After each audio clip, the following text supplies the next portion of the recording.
Kitchen में आपका बहुत बहुत स्वागत है।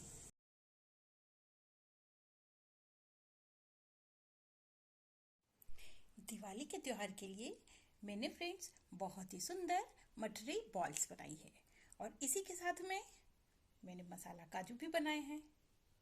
और काजू काटते समय जब कटिंग बच जाती है ना मैदे की, उसी की बड़ी सी रोटी बनाकर मैंने इस तरह से गोल गोल छोटी वाली पटरी भी बना के तैयार कर ली है।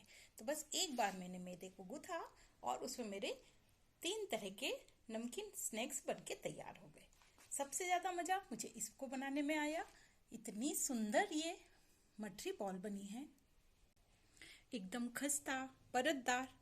बनाने में भी बहुत मज़ा आया और दिखने में भी बड़ी सुंदर लग रही है और टेस्टी तो डेफिनेटली ये है ही।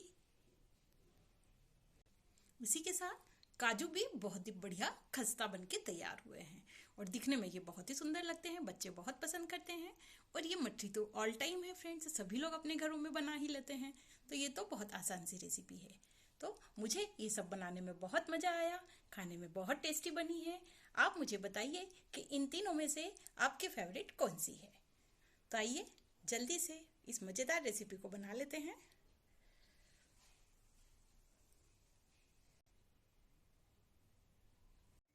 दिवाली स्पेशल के लिए फ्रेंड्स फिर से आज एक मैं मज़ेदार नमकीन स्नैक्स की रेसिपी लेकर आई हूँ। उसके लिए मैंने 250 ग्राम मैदा लिया है। मेरा कैमरा चालू करना मैं भूल गई थी फ्रेंड्स, इसलिए मैं आपको दिखा नहीं पा रही हूँ। आधा किलो का मैदे का पैकेट था, तो उसमें से आधा मैंने छान के और रखा हुआ है। इसमें आधा चम्मच जीरा, आधा चम्मच कलौंजी। बच्चे मार्केट से जो पिज्जा ऑर्डर करते हैं ना फ्रेंड्स, तो उसके साथ में ये चिली फ्लेक्स के छोटे छोटे से सेशे आते हैं, तो ये 2 सेशे निकाल के मैंने रख लिए हैं, तो इसे भी डाल देते हैं। 1 चम्मच अजवाइन, इसे हाथ से अच्छे से हम क्रश कर लेंगे। इससे खुशबू बहुत अच्छी आती है। और 1 चम्मच नमक का मैं इस्तेमाल कर रही हूँ। वैसे इसमें असली टेस्ट नमक और अजवाइन का ही आता है, इसलिए इन दोनों को स्किप बिल्कुल नहीं करना चाहिए, अच्छी क्वांटिटी में हम डालेंगे। अब 4 टेबलस्पून मैं इसमें गरम तेल डाल रही हूँ।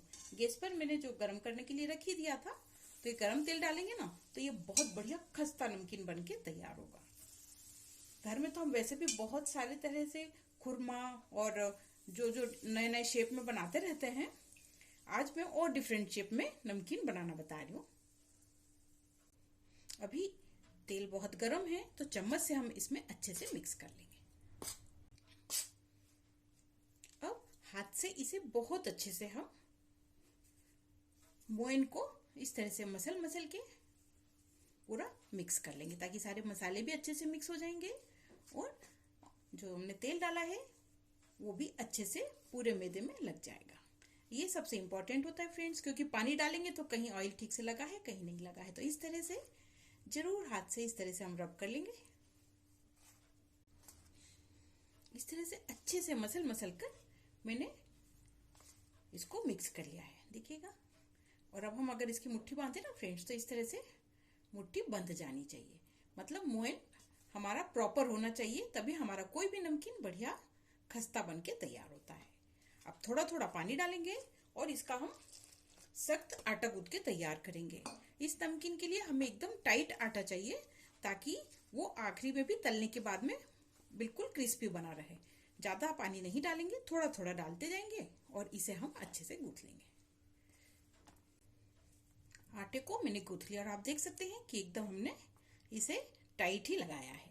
बस अब इसे ढककर 10-15 मिनट हम रेस्ट करने के लिए रखते हैं, फिर हम स्नैक्स बनाएंगे।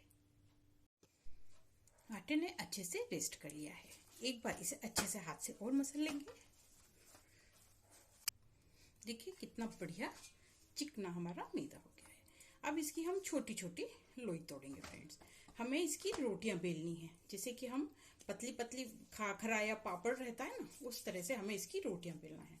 तो आप जितनी छोटी लोई लेंगे ना, उतना पतला आप उसे अच्छे से बेल पाएंगे, है ना। तो मैंने तो बिल्कुल जो रोटी बनती है ना अपनी, उसी साइज का पेड़ा बनाया है।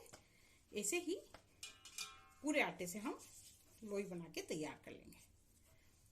ऐसे मैं बोर्ड पे ही इसे बेल लेती हूँ, क्योंकि हमारी जो चौकी होती है ना पटा बेलना, वो थोड़ी छोटे साइज की होती है, तो इतना बड़ा हम बेल नहीं पाएंगे।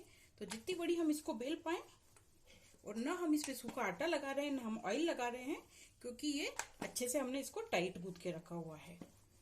तो बस जितना पतला आप इसे बेल पाए उसे उस हिसाब से बेल लीजिएगा। मैंने इसे जितना बेल सकता था पतला, उतना पतला बेल के रखा है। और आप देख सकते हैं कि मैंने अगर हाथ डाला है तो मेरी उंगलियां भी आपको दिखाई दे रही है। तो एकदम पतली सी इसकी हमने रोटी बना के तैयार कर ली है। शेप अगर कुछ भी गड़बड़ है फ्रेंड्स तो उसके लिए कोई दिक्कत नहीं है, हमें इसे वैसे भी कट करना है। आपको जिस साइज का स्नैक्स चाहिए ना, उस साइज का आप कोई भी ढक्कन ले ले। मेरे पास इस तरह की प्लास्टिक की बोतल है और उसका ढक्कन इस साइज का है, जो कि बहुत ही अच्छा वाला शेप है, छोटा ही साइज है, बहुत बड़ा नहीं है। बस इसे अब हम इस तरह से काट लेंगे। आपके पास कुकी कटर हो, कटोरी हो, या किस इससे भी थोड़ा सा छोटा या बड़ा ढक्कन होगा तो भी चल जाएगा। इस तरह से इसके हम पूड़ियां जैसी कट करके रख लेते हैं। इस तरह से मेरी ये पूड़ियां कट हो गई है, और ये जो एक्स्ट्रा रहेगा ना, हम फिर से इसे लोई बना के दूसरे उसमें काम में ले लेंगे। तो बस ये इस तरह से हमारी ये सब पूड़ियां निकल जाएगी। इसे हम एक साइड रख लेते हैं।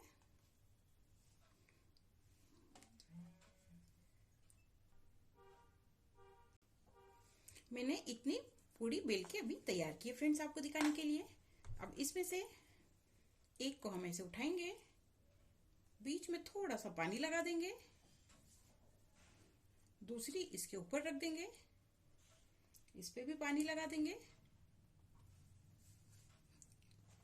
तीसरी पूड़ी भी रखेंगे, उस पर भी पानी लगा देंगे। बस बीच में छोटी सी बिंदी हमें लगानी है, और चौथी पूड़ी भी रख देंगे। तो मैंने जो 4 पूड़ी बनाई थी वो 4 उसे रख दी, बीच में से एक बार इसे प्रेस कर दिया। और इस तरह की जो हमारे पास स्टिक होती है ना, जो हम रेसिपीज बनाने में इस्तेमाल करते हैं, या आपके पास में टूथपिक हो उससे भी आप कर सकते हो। बस इसे बीच में से इस तरह से दबा देंगे।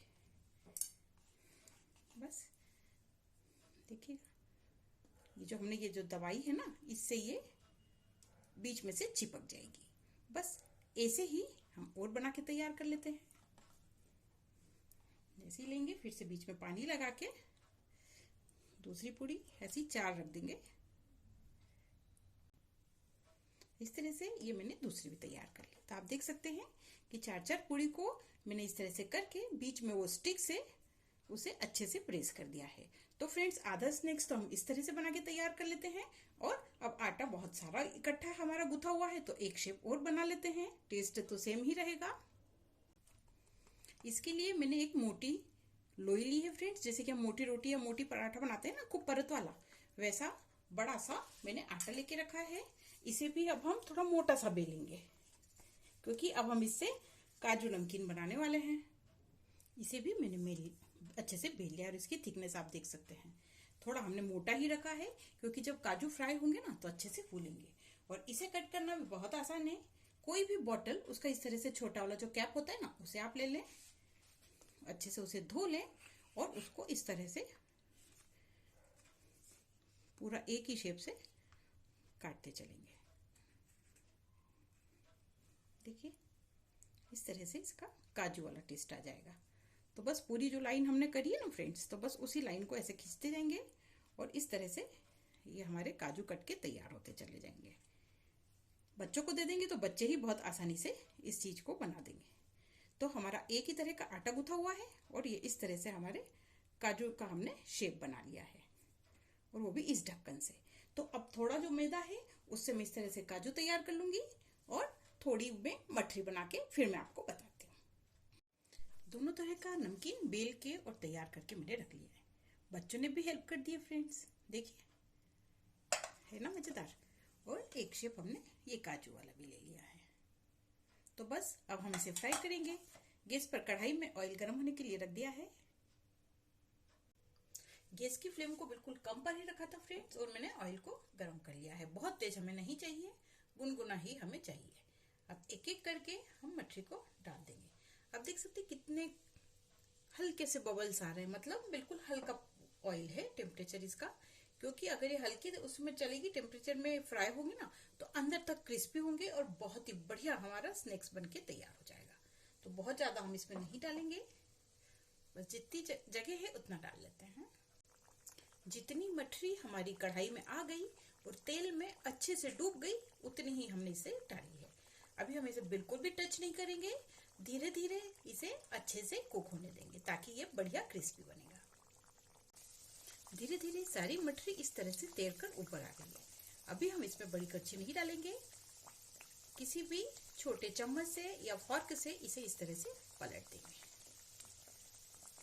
गैस की फ्लेम को बिल्कुल धीमा रखा था फ्रेंड्स, और उलट पुलट करते हुए उसे हमने पलटा पलटा के सेक लिया। तो आप देख सकते हैं कि हमारा नमकीन कितना सुंदर छोटी बॉल के जैसा बनके तैयार हो गया है। लग रहा है ना एकदम मजेदार, यूनिक रेसिपी है फ्रेंड्स। हमेशा हम एक ही टाइप से, एक ही शेप से तो बहुत सारा नमकीन बना लेते हैं, लेकिन अगर इस तरह से कुछ थोड़ा सा डिफरेंट रहेगा तो आपको बनाने में भी मजे आएगी। और कोई भी मेहमान है जिसे आप सर्व करेंगे तो वो आपसे जरूर पूछेंगे कि इसे आपने कैसे बनाया। मुझे तो सही में बहुत मजा आया इस रेसिपी को बनाने में, और दिखने में भी ये बड़ी सुंदर है। मैंने फ्रेंड्स पहली बार ही बनाई है, इसलिए मुझे बहुत ज्यादा खुशी है कि बहुत परफेक्ट बनी है, बहुत सुंदर शेप वाली और बहुत सारी लेयर वाली। और आपको देख के समझ तो आ ही रहा होगा कि खस्ता कितनी बनी है। और इसी तरह से जो हमने काजू काटे थे ना फ्रेंड्स, उसे भी मैंने धीमी आंच पर इस तरह से काजू नमकीन भी कट कर ये फ्राई करके रख लिया। देखिए कितने सारे बन के तैयार हुए हैं। और काजू कटिंग के समय में जो हमारा मैदा निकल गया था ना, बच गया था, तो उसका भी मैंने उपयोग किया। उसे इकट्ठा बड़ा सा रोटी जैसा बेल लिया और उसकी भी इस तरह से छोटी छोटी सी पूरी बना ली। तो यह हमारी नमकीन मठरी तैयार हो गई है, नमकीन काजू तैयार हो गए हैं और नमकीन बॉल वाली मठरी। तो एक बार हमने आटा गूथा और उसमें हमारे तीनों आइटम बन के तैयार हो गए। तो इस तरह हम 2 नमकीन बनाने का सोचे थे फ्रेंड्स, लेकिन बन गए 3। उम्मीद करती हूँ कि रेसिपी जरूर पसंद आएगी। दिवाली के मौके पर आप भी इस तरह से मजेदार रेसिपी बनाइए। आपको रेसिपी कैसी लगी कमेंट सेक्शन में मुझे जरूर बताइएगा। आपसे फिर मुलाकात होगी ऐसी ही एक और नई रेसिपी के साथ। Thank you.